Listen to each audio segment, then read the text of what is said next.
আমার উম্মতের মধ্যে বড় মুফাসসির, রাইসুল মুফাসসিরিন একজনকে বললেন, তিনি ছিলেন আব্দুল্লাহ ইবনে আব্বাস রাদিয়াল্লাহু তাআলা আনহুমা। আরেকজনকে বলছেন আমার উম্মতের মধ্যে সবচেয়ে বড় আমানতদার সাহাবায়ে কেরাম রাদিয়াল্লাহু আনহুম, সবাই আমানতদার। আল্লাহ রাসূল সাল্লাল্লাহু আলাইহি ওয়াসাল্লাম সমস্ত সাহাবীদের সামনে বলছেন, আস-সাহাবী কুল্লুহুম আদল বিআইয়িহিম ইহতাদাইতুহুম। আমার সাহাবায়ে কেরাম সবাই ন্যায়, সবাই ভালো, সবাই আদেল। তোমরা মানে আমরা কিয়ামত পর্যন্ত যাকে অনুসরণ করবে তার থেকে হেদায়েত পাবে। এরপরও বললেন আমার উম্মতের মধ্যে সবচেয়ে বড় আমানতদার আমিনুল উম্মত, আমিনুল উম্মত তিনি ছিলেন আব্দুল্লাহ ইবনে রাওয়াহা। আরেকজনকে বলছেন ওই দিন আমার উম্মতের মধ্যে সবচেয়ে বেশি পরহেজগার সাহাবায়ে কেরাম সবাই পরহেজগার, কিন্তু একজনকে বলছে আমার উম্মতের মধ্যে বেশি পরহেজগার, তার নাম নিয়ে বলছেন তিনি হলেন আবু যর জাহিদুল উম্মত। জাহিদুল উম্মত সবচেয়ে বেশি পরহেজগার তিনি ছিলেন আবু যর গিফারি রাদিয়াল্লাহু তাআলা আনহু। এই আবু যর গিফারিকে সেদিন দুইটা ওয়াজ করছেন হুজুর সাল্লাল্লাহু আলাইহি সাল্লাম, আমি সেটা আপনাদের নকল শোনাবো। দুইটা ওয়াজ করছেন সেদিন, যাকে বললেন উম্মতের মধ্যে সবচেয়ে বেশি পরহেজগার, আর তাকে ওয়াজ করতেছেন বড় মুফতি, বড় মুফাসসির, বড় আমানতদার, এনাদের ওয়াজ করতেছেন না।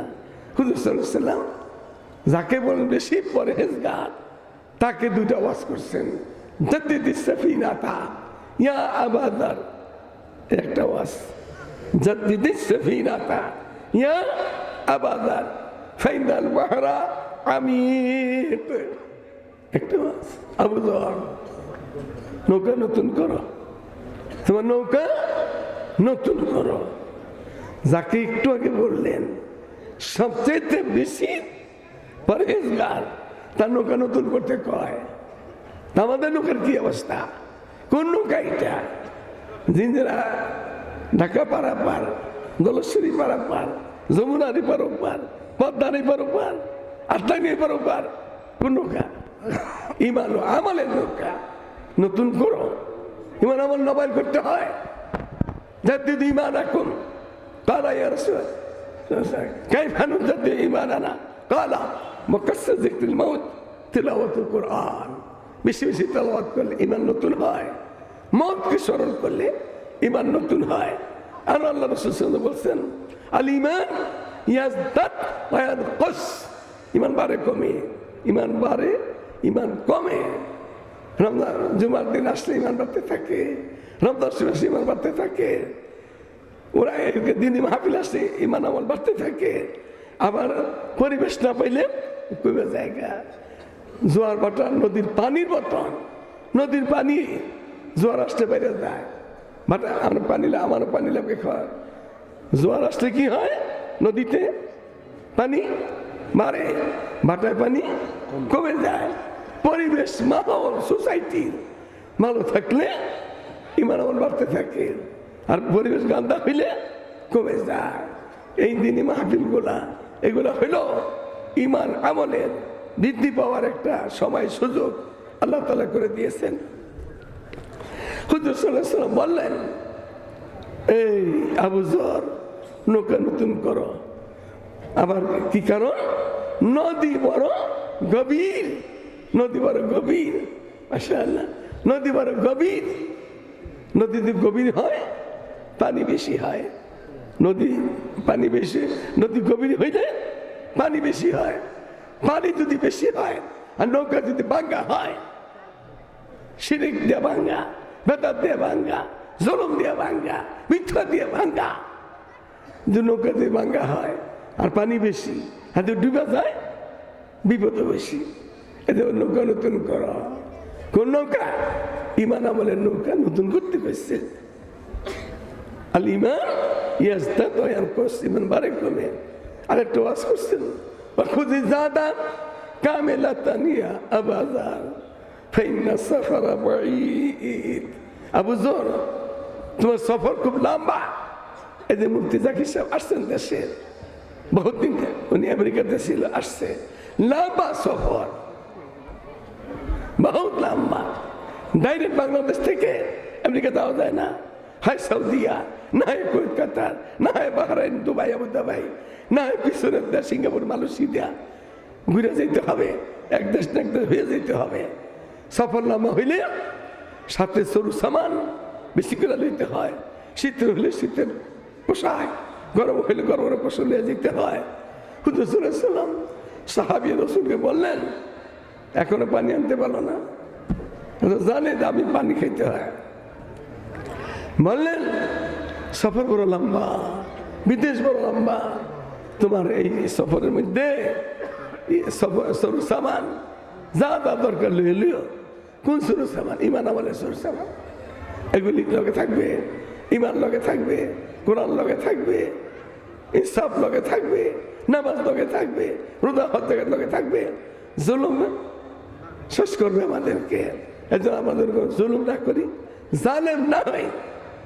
আমাদের ইমান আমলের নৌকা যেন আমরা তরুতাজা করার চেষ্টা করি, করবো ইনশাআল্লাহ। আল্লাহ তাআলা আমাদের তৌফিক দান করে। এই মাদ্রাসা মুফতি সাহেব বারবার বলছেন, আমি আজকে ওনার কাছে বহুত অনুরোধ করছি, সময় মিলাইতে পারতেছি না। আমি জুমার নামাজ পড়ছি আজকে রাজেন্দ্রপুর, এরপরে গেছি দলেশ্বর, এক জালিমের এলাকায়। জালিম আমাদের মধুর সাইকুল হাদিস সাহেব এখানে বসা আছে, উনিও ছিলেন।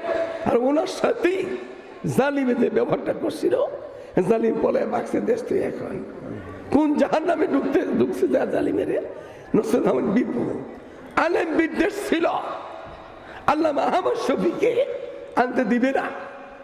এই নসরুল বিপু আর ওই যে একটা চেয়ারম্যান শাহিন, এই দুই জালিমে আনতে দিবে না। কিন্তু আমি বলছিলাম সকলে আপনাদের দোয়ার নিয়ে আনবো আল্লামা আহমদ শফিকে মকিনগরে। আল্লাহ আনছে, দেখছেন আপনারা, এই দুই জালিম বিষ ছিল। আমি আজকেও ওই জালিমের এলাকায় গেছিলাম দলেশ্বর, সেখানে মাগরিব পরে বয়ান করছি, জালিমকে কঠিন ভাবে আক্রান্ত কথা বলছি আজকে মাগরিব পরে। এরপর দরবসুর আসছি আপনাদের কাছে, সিনোর যাবো এখন। জালিম এত জুলুম করছে, মাদ্রাসা বন্ধ করে দিছিল, তার এলাকা করে মাদ্রাসা এগুলি করে গেছে। এখন জালিমেরা দেশ থেকে পলাই গেছে। জালিমদের বড় জালিম খুনি হাসিনা, এরকম বিশ্বাস হয়ে গেছিল সারা বাংলাদেশের বেশিরভাগ মানুষের, হাসিনা রে কেউ কোনোদিন নামাইতে পারবো না, কেউ আর কিছু করতে পারবো না, এগুলি বিশ্বাস হয়েছিল না? বিশ্বাস হয়ে গেছে, বহুত মৌলবীর বিশ্বাস হয়েছে। এক মৌলবীর কথা তো আমি গত পশ্চিম মহাসম্মেলনে বলছি, বাইতুল মুকাররম ছিল, হাসিনা নে বসে রাবিয়া বসে, এ বলে রাবিয়া বসছি, একটা জাহান্নামের টুকরা রাবিয়া বসছি বলে আবার বলছে জান্নাতে টিকিট দিয়ে দিছিল। ওই মৌলবী পলায় বাকছে, এখন বাইতুল মুকাররম নাই, কোনো হানার স্থান নাই, পলায় বাকছে দেশ তুইয়া। এক মৌলবী ওইটাই এই গালিমপুর আসতে চাইছিল মিয়া বাড়ির, ওরা আমি আসতে দিই নেই, 20-25 বছর আগের কথা।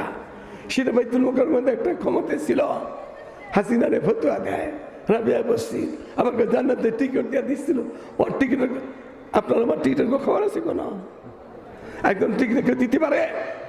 ইমাম আহমদ হাম্বল রহমতুল্লাহি আলাইহি দুনিয়া থেকে বিদায় নিতেছে, ওনার মুরিদেরা শাগরিদেরা ওনার আওলাদেরা বসা, একটু হুশ হয় আবার বসে যায়। যখন হুশে আসে তখন শাগরিদ মুরিদেরা কলমা বলে দিতেছিল, লা ইলাহা, তালকিন দিতেছিল, লা ইলাহা ইল্লাল্লাহ, লা ইলাহা। উনি বলেন কি, আমি নাই, আমি নাই, এখন না, এখন না, ভয় পেয়ে গেছে। কি আমরা কলমা পড়াই, উনি এখন না, এখন না, তো কলমা উনি স্বীকার করেন, এরকম বিপদ। ভালো করে হুশ হয়েছে মানে বলছে যে আমরা তো যে সরকার হোক, তাবলীগের কেউ তাদেরকে যাবে না, তাদের দরকার হইলে কাকরাইলে তারা আসবে, ইজতেমাতে দোয়া নেবে। আমাদের কমির কারণে অশান্তি তৈরি হচ্ছে।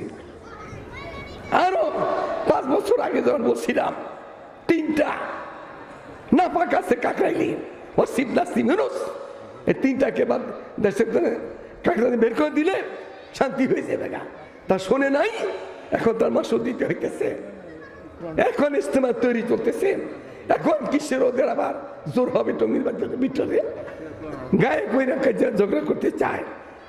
ওরা হইলো শতকরা 10 জন না, আমরা 90 জন। একদিন পিটানি দিলে বাপ ভাইকা বাংলাদেশের পালাই যাবো, হাসিনার মতো পালায় ভাগবো। আর সেইটাকে আমরা প্রশ্রয় দিচ্ছি আমাদের নিজেদের কারণে। এরকম এই সুযোগ পাইছে, ইজতেমার সামনে চলে আসছে। আল্লাহ আরো আমাদের দেশের মাদ্রাসাগুলোর দিনই মাহফিল চলতেছে, সবগুলোকে হেফাজত করে, ইজতেমা গেলে ভরপুর কামিয়াব করে। আগামী শুক্রবার মক্কিনগরের মাহফিল, আরো মাদ্রাসা যত হয়ে গেছে আরো হইতে থাকবে। আল্লাহ তাআলা মাদ্রাসাগুলোকে হেফাজত করে, মুসলমানদের ইজ্জতের হেফাজত করে, উলামায়ে কেরামের ইজ্জতের আল্লাহ তাআলা হেফাজত করে। উলামায়ে কেরাম কোনোদিন কারো কাছে বেইজ্জত না হয়, আল্লাহ তাআলা যেন আমাদের সেই দিন সামনে করে দিছে, সামনে এটা ঠিক রাখতে পারি। আল্লাহ তৌফিক দান করে, আল্লাহ মাদ্রাসা কবুল করে। মুফতি সাহেব কোথায় যদি কোনো আমল থাকলে তাড়াতাড়ি আমি আপনাদের থেকে বিদায় নিতেছি। আমি চলে যাবো বিদায়, আপনারা কিন্তু যাবেন। মাহফিল শেষ না, মাহফিল আরো লম্বা সময় মাহফিল হবে ইনশাআল্লাহ।